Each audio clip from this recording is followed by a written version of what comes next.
हमने episode number 8 में एक बहुत ही खूबसूरत कहानी सुनी और ये जाना कि किस तरह से क्रोध करने से नुकसान होता है और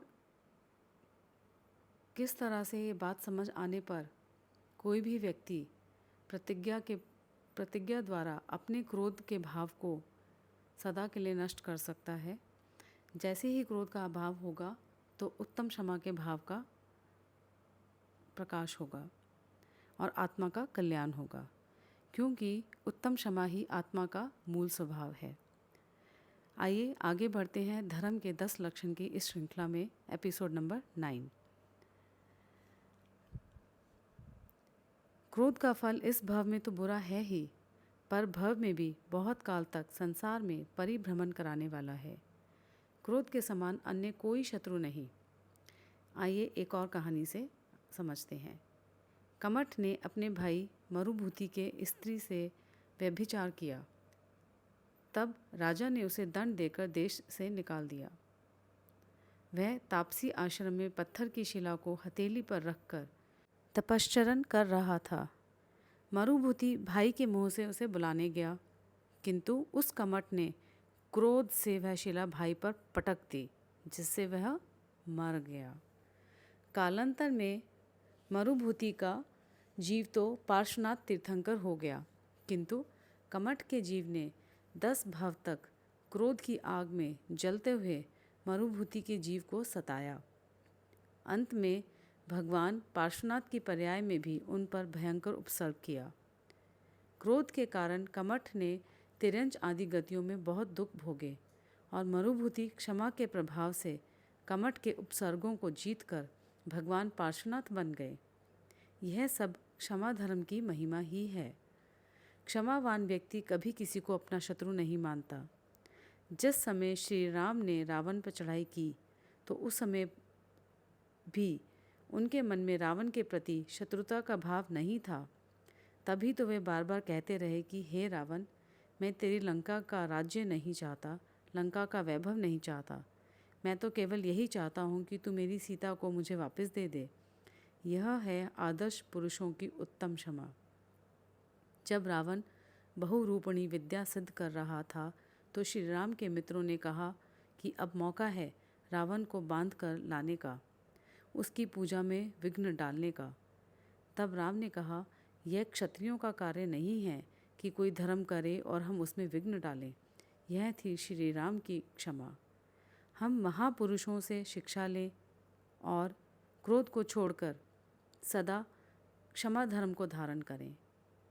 हमें न तो स्वयं क्रोध करना चाहिए और न ही दूसरों को क्रोध करवाने में निमित्त बनना चाहिए।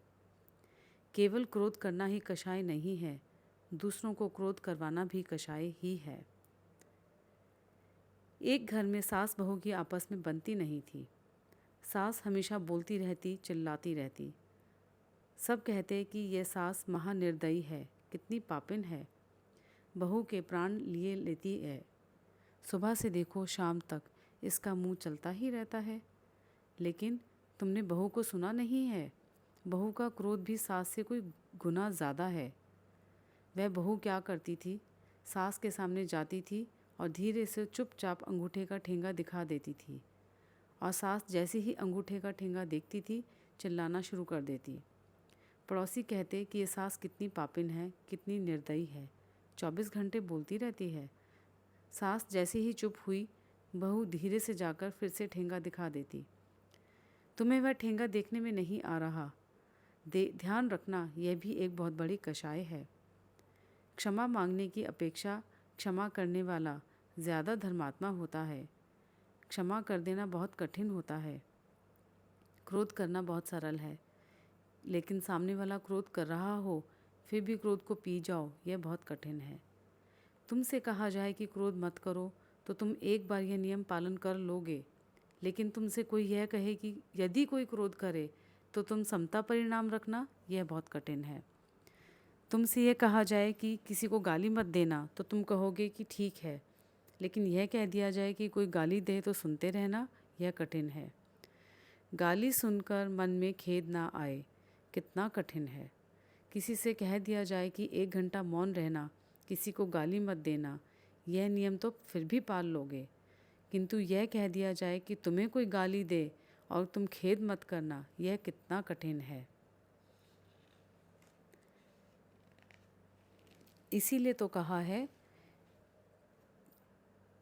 सुनने योग्य कर्कश कठोर वचनों के बोलने पर भी जो कलुषता का अभाव है उसे क्षमा कहते हैं।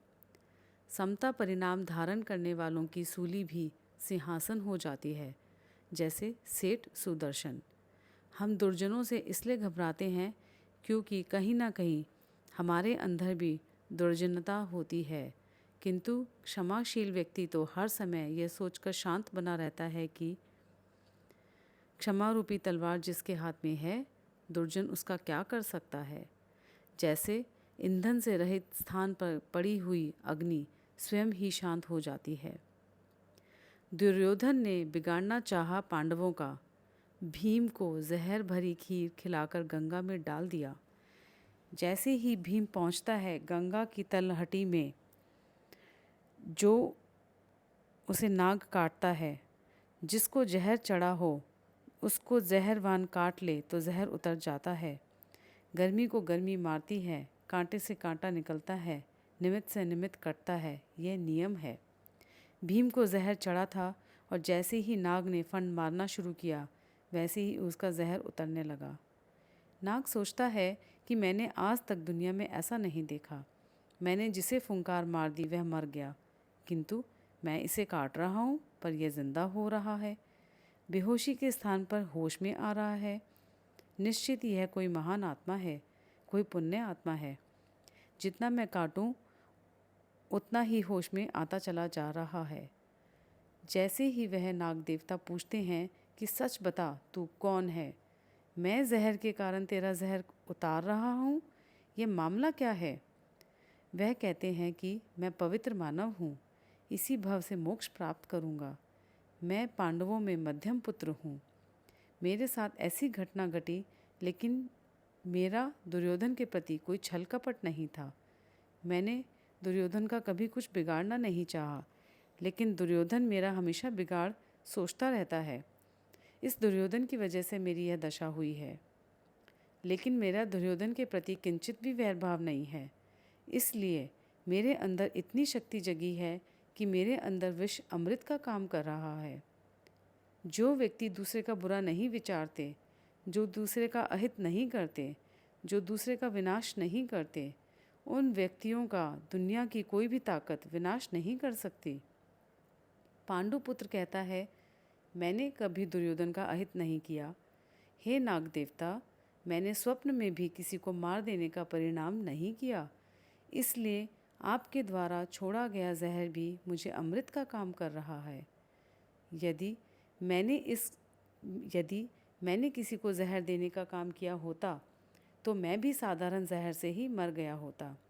तुम्हारा जहर तो बहुत बाद की बात है। नाग देवता कहते हैं कि मैं तुमसे प्रसन्न हूँ, लो ये अमृत पी लो। जितने कटोरे अमृत पी लेगा उससे 10 गुना हाथियों का बल तुझ में आ जाएगा।